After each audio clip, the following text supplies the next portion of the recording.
E aqui mais uma vez vamos refletir na palavra do Senhor, vamos ler a sua palavra, né? Que vai nos ajudar a entender um pouquinho sobre a vontade de Deus para as nossas vidas. Vamos falar sobre o caminho da vida? A nossa leitura hoje está em Ezequiel, capítulo 18, versículo 5 ao versículo 9. Suponhamos que haja um certo justo que faz o que é certo e direito. Ele não come nos santuários que há nos montes e nem olha para os ídolos da nação de Israel. Ele não contamina a mulher do próximo, nem se deita com uma mulher durante os seus dias de fluxo.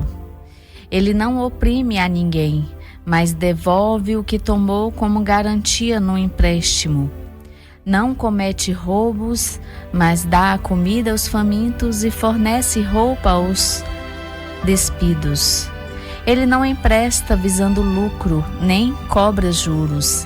Ele retém a sua mão para não cometer erro e julga com justiça entre dois homens. Ele age segundo os meus decretos e obedece fielmente às minhas leis. Aquele homem é justo, com certeza ele viverá. Palavra do soberano Senhor. Olha só, e o nosso texto, o texto de hoje, do versículo de destaque, foi esse último versículo, né? Que diz: Ele age segundo os meus decretos e obedece fielmente às minhas leis. Aquele homem é justo, com certeza ele viverá. Palavra do soberano Senhor. Essa vida de viverá é a vida eterna.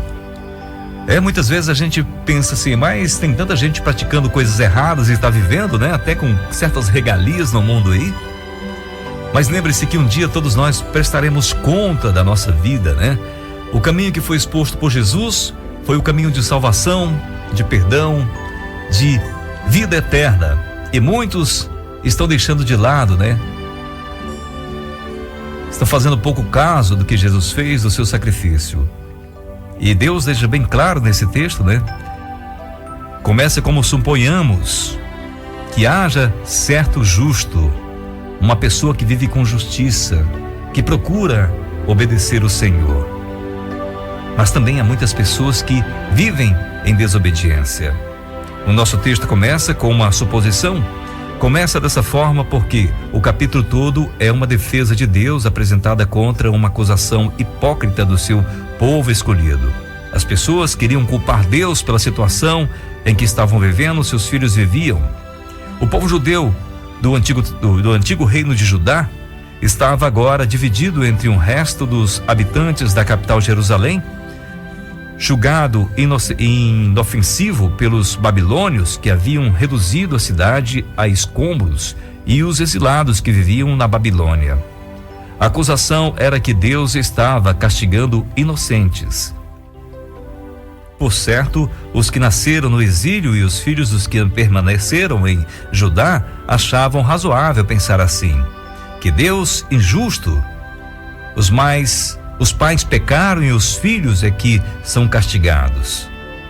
Trata-se de mero argumento de fuga, pois enquanto o homem não reconhecer sua responsabilidade em ter se rebelado contra Deus, ele sempre criará uma desculpa e um culpado, e esse culpado sempre será Deus. Vejamos, por exemplo, os principais culpados, as culpas causadoras do castigo, o que o justo não pratica. Adoração e celebração de ídolos, coisas que as pessoas que procuram justiça e andar com Deus se esquivam disso aí e não participam.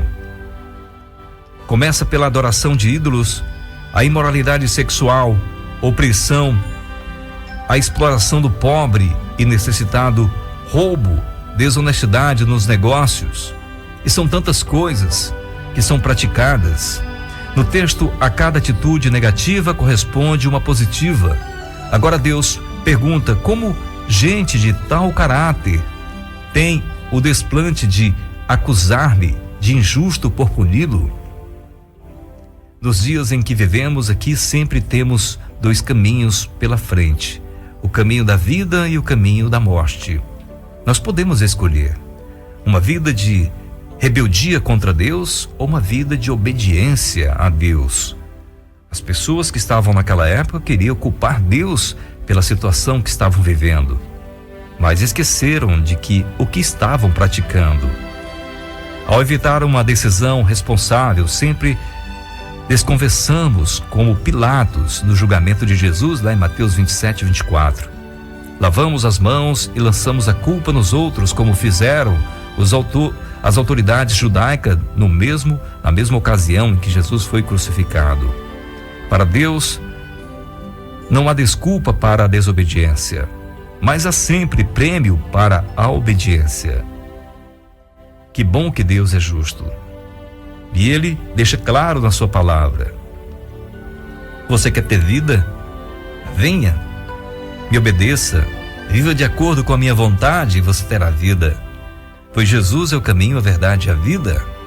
E ninguém chega a Deus se não for por Jesus. Neste mundo, amigos, nossa vida é feita de escolhas. Escolha bem por onde você quer andar. O que você tem escolhido na sua vida? O caminho da vida? Da obediência? Gostaria de compartilhar com você um texto muito importante que está em Gênesis capítulo 3, a partir do versículo 1, em que diz o seguinte: ora, a serpente era a mais astuta de todos os animais selvagens que o Senhor Deus tinha feito. E ela perguntou à mulher: foi isto mesmo que Deus disse? Não comam de nenhum fruto das árvores do jardim? Respondeu a mulher à serpente: podemos comer do fruto das árvores do jardim. Mas Deus disse: não coma do fruto da árvore que está no meio do jardim, nem toque nele, do contrário vocês morrerão. Disse a serpente à mulher: certamente não morrerão.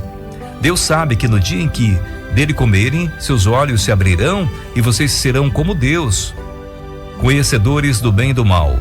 Quando a mulher viu que a árvore parecia agradável ao paladar, era atraente aos olhos e, além disso, desejável para dela se obter discernimento, tomou do seu fruto, comeu e deu ao seu marido, que comeu também. Os olhos dos dois se abriram e perceberam que estavam nus. Então juntaram folhas de figueira para cobrir-se. Ouvindo o homem e sua mulher, os passos do Senhor Deus, que andava pelo jardim quando soprava a brisa do dia, esconderam-se da presença do Senhor Deus entre as árvores do jardim. Mas o Senhor Deus chamou o homem, perguntando: onde está você? E ele respondeu: ouvi teus passos no jardim e fiquei com medo, porque estava nu, por isso me escondi. E Deus perguntou: quem lhe disse que você estava nu? Você comeu do fruto da árvore da qual lhe proibi comer? E veja o texto do versículo 12, irmãos. Disse o homem: foi a mulher que me deste por companheira, que me deu do fruto da árvore e eu comi. O Senhor perguntou então à mulher: o que foi que você fez? Respondeu a mulher: a serpente me enganou e eu a comi. Veja bem que nós não queremos ter a responsabilidade dos nossos erros. Nesse versículo 12, quando o homem diz: foi a mulher que me deste por companheira, que me deu o fruto da árvore e eu comi. Nesse exato momento, o homem está culpando Deus por ter dado uma mulher que fez ele pecar. Mas será se é isso mesmo? Será se nós estamos fazendo a mesma coisa que Adão fez? Será se nós estamos também fazendo como a mulher fez, culpando a serpente? Irmãos e amigos, nós podemos viver nesse mundo e nós vamos sofrer tentações. O diabo vai investir em muitas tentações sobre nossas vidas para tentar nos tirar o nosso alvo, o nosso foco. E se nós cairmos, jamais poderemos dizer que caímos porque Deus permitiu que caímos. Porque no texto de 1 Coríntios, capítulo 10, versículo 13 diz: não sobreveio a vocês tentação que não fosse comum aos homens. E Deus é fiel, Ele não permitirá que vocês sejam tentados além do que podem suportar. Mas quando forem tentados, Ele lhes providenciará um escape para que possam suportar. Portanto, não culpe Deus, nem ninguém pelos seus erros. Assuma-os, peça perdão e se afaste da imoralidade sexual, da prostituição, da mentira, do roubo, do engano, da covardia, da infidelidade, da desobediência, da homossexualidade, de tudo aquilo que Deus abomina e Deus é contrário à sua vontade. Abandone isso se você quer receber o perdão de Deus e estar no céu com Ele. Não tem como nós morarmos no céu, termos a presença do Espírito Santo em nossas vidas se vivemos no caminho da desobediência. Se nós queremos culpar Deus pelas coisas erradas que nós praticamos, há muitas coisas ruins acontecendo no mundo porque o homem escolheu viver longe de Deus.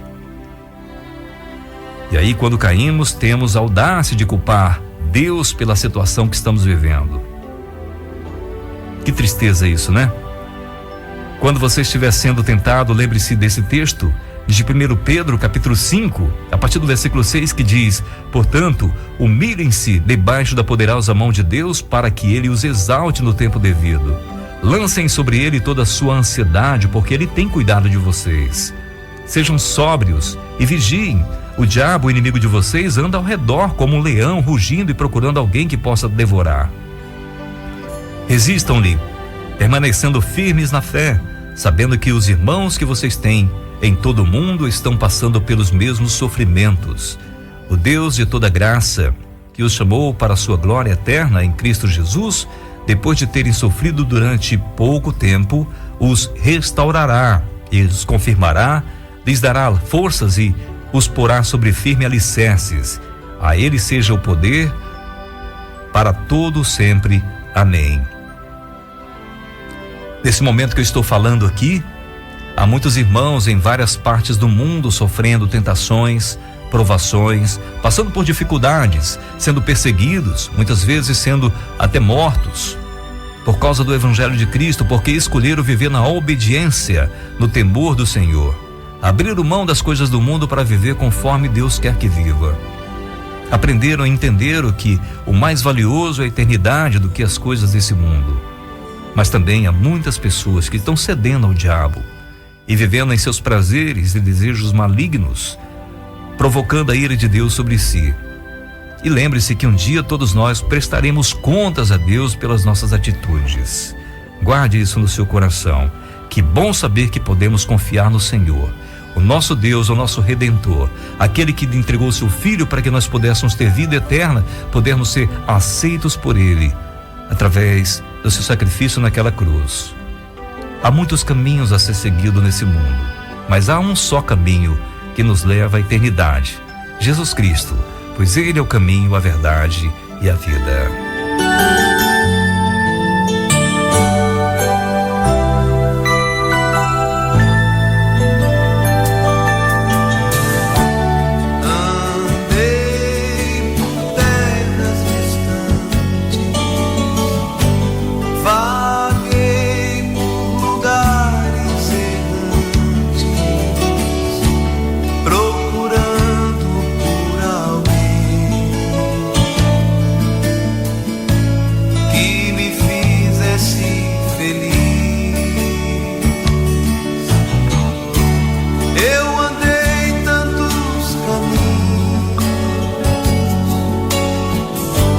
Eu pisei tantos espinhos, meus pés cansados, só queriam descansar. Meus olhos tristes, já cansados